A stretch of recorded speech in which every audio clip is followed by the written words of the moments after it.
आपलं स्वागत आणि बुलेटिनच्या सुरुवातीला एक नजर टॉप 25 घडामोडींवर। मनोहर पर्रीकर जसे ट्रॅफिक पाहायला फिरायचे तसे तुम्ही पण फिरा। पुण्यातल्या महिलेची उपमुख्यमंत्री अजित पवारांकडे तक्रार। यावेळी कोण पर्रीकर, अजित पवारांचा सवाल।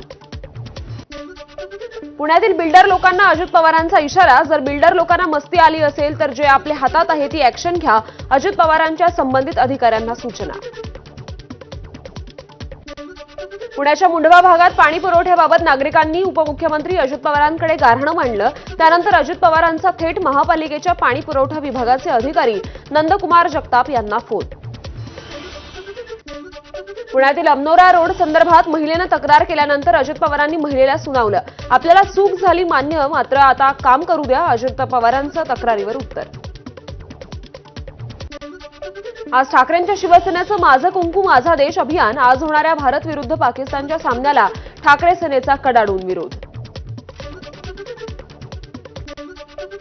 भाजपकडून राज्यभरात राबवण्यात आलेल्या देवाभाऊ कॅम्पेनला देवा तूच सांगणे उत्तर देण्यात आले। शरद पवारांच्या राष्ट्रवादीकडून नाशिक जिल्ह्यात विविध दैनिकात जाहिराती देण्यात आल्या आहेत। शेतकरी कर्जमाफी, शेतकरी आत्महत्या, पीक विमा, कांदा निर्यात बंदी, अतिवृष्टीमुळे झालेलं नुकसान, लाडक्या बहिणींना 2100 रुपये, युवांना नोकरी या प्रश्नांची उत्तरं कधी मिळणार याची उत्तरं मागण्यात आलेत। देवा तूच सांग म्हणत मुख्यमंत्री देवेंद्र फडणवीसांना प्रश्न विचारण्यात आलेत।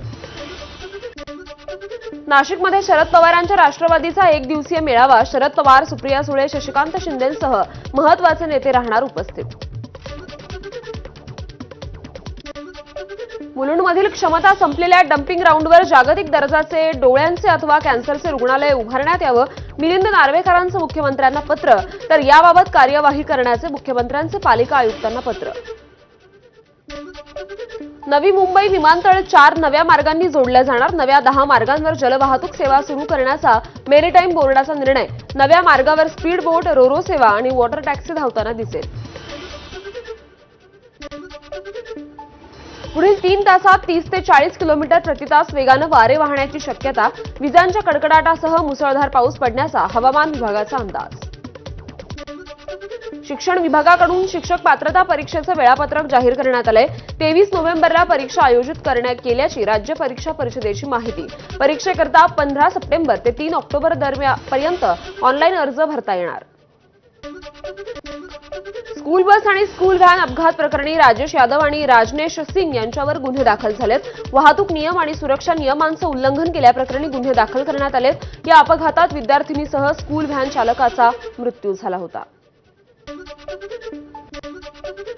आणि आता एक नजर या घडीच्या हेडलाईन्सवर। Headlines brought to you by Chitale.